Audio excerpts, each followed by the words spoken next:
know what I'm picking up right here? Two of Pentacles energy. How can I put this into words now? Because in seeing that, this is your energy right here and you're trying to figure out something here, but it looks like this is you. Parang hindi ka pa sure kung ano talaga yung sagot dito, no? So, I do see that it's okay because parang malapit na yung barko sa likod mo, no? Tinan mo yan, no? At tinan mo yung nasa likod ng barko, no? Isn't it a big moon? You know? So, kung ano man ito, parang malapit na rin yung sagot sa inyo, no? And the dolphin, look at that. See, may dolphin, no?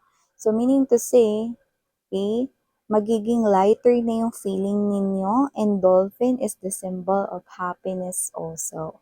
So, meaning to say, ano man yan na parang um, iniisip ninyo, posibleng meron na yan nakasagutan at malapit na. The ship is already arriving, no?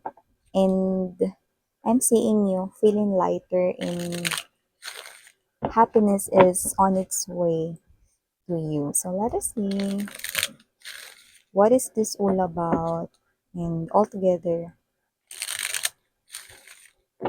let's find out other informations.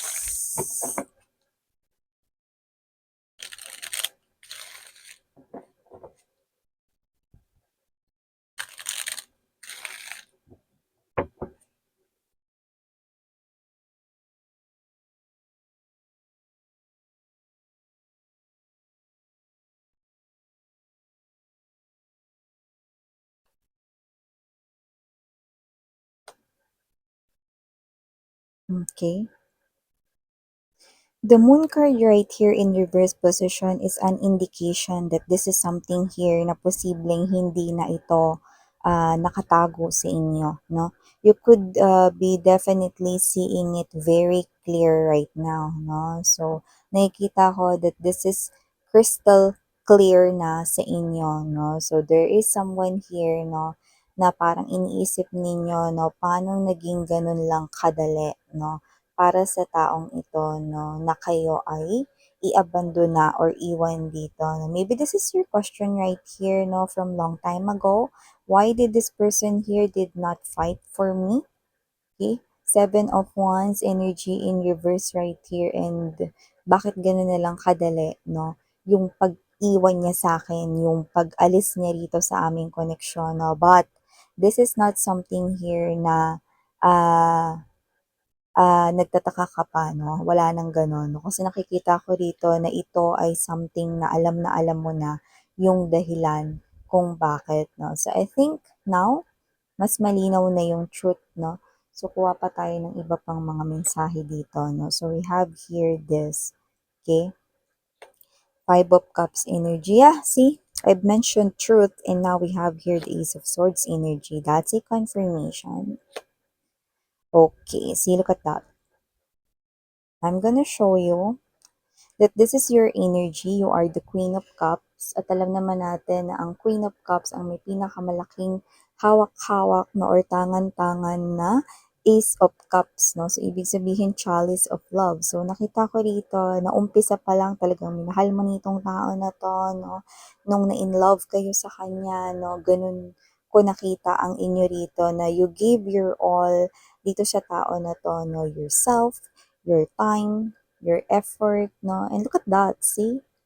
Bukod sa nasa likod kayo, no? Nakatalikod din sa inyo itong tao na to, no? So with the Seven of Swords energy, this person right here is someone who lies a lot, nagsisinungaling ng madalas. Itong tao na to ay may tinatago, no? At maaring meron ditong options. I'm seeing big Two of Swords energy. Look at that.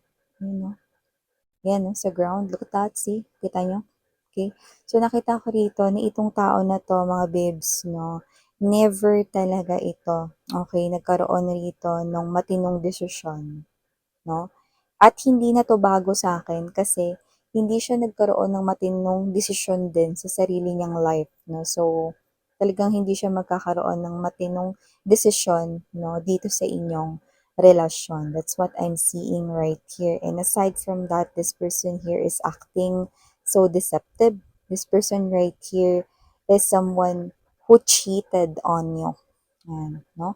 Bukod sa marami siyang kasinungalingan at mga tinatago rito, no, nakita ko rito that this is the person here you used to give your all. Okay? Even though parang hindi sa inyo nakapabor ang isang sitwasyon, no? Paano ganun, Miss Yan? Example, if kailangan kayo ng taong ito, no, pero papasok kayo sa work or nasa work kayo, no, inuuna mo siya way back before.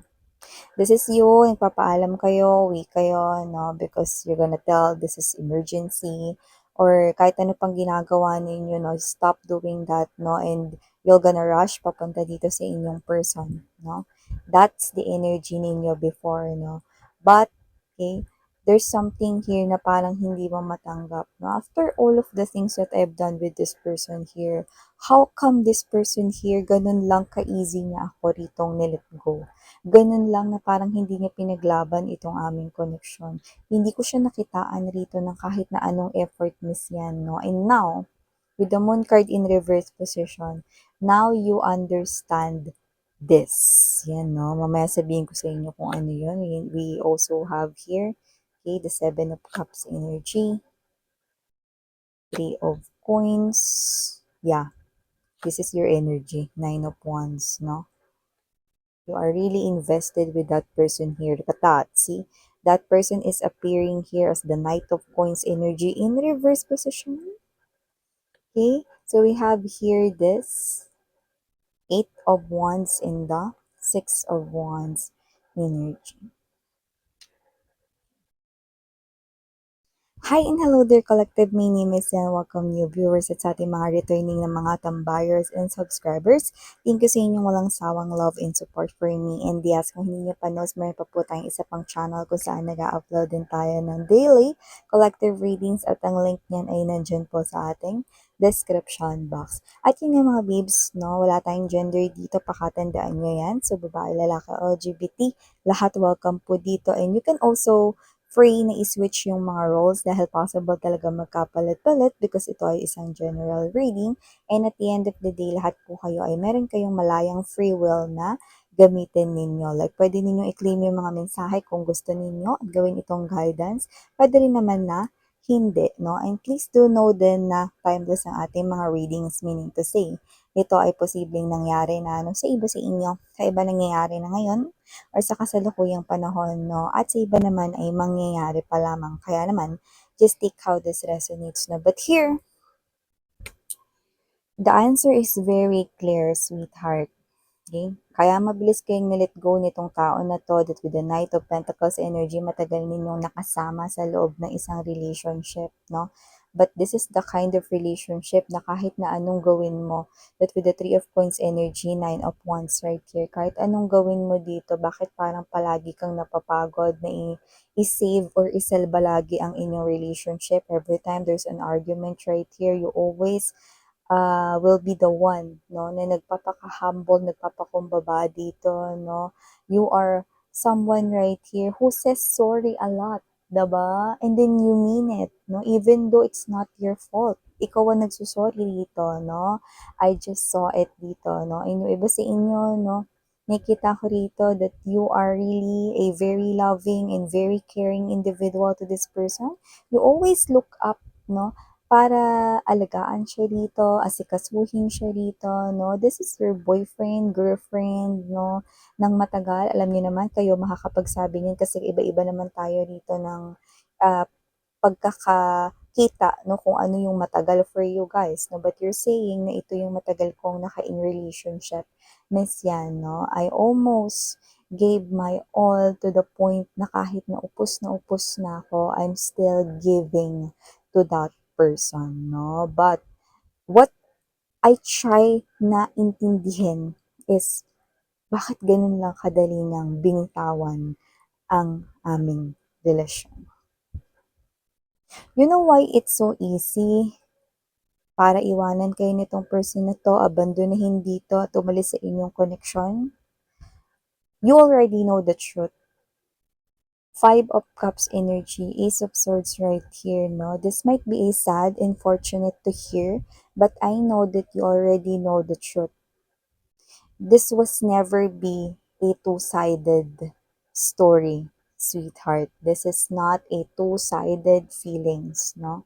It was just you. Yan, no? Ibig sabihin nun, mga mahal, no?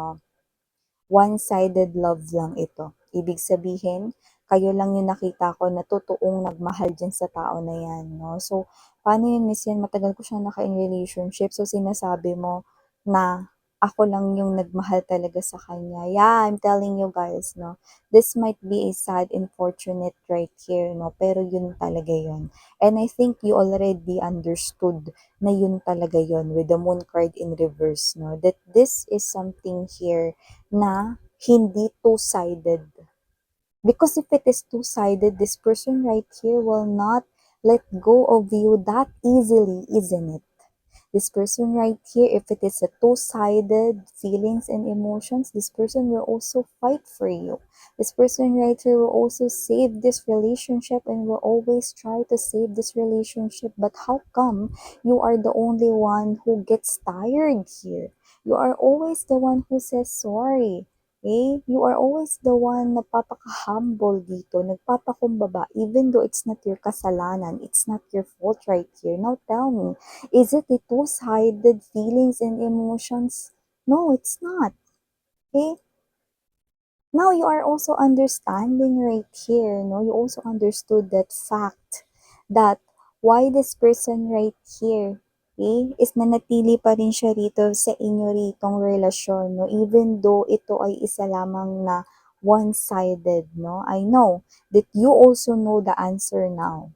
Okay? Others, pwedeng kamakailan nyo lang yan nalaman, no? Even though matagal na kayong separated nitong person na to, no? Basta alam nyo na kung ano yung tunay na nangyayari rito, no? And ito ay konektado pa rin sa salitang easy. Because this person's life is easy sa inyo. Because you make everything so easy para sa kanya.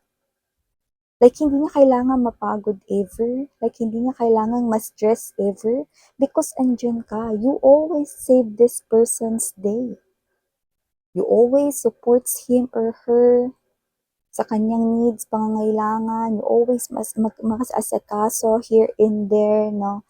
You always take care sa kanya rito. You gave all of this person's needs even though you also have needs na dapat niyang ibigay sa inyo. But how come? This person here, hindi niyo yun na i-provide sa inyo. One, because you cannot control a person's feelings and emotions. You cannot also control how he or she acts, okay, whenever you're around, di ba? Kasi free will niya yun. And this person right here, puro lang siya dito pakamig, di ba?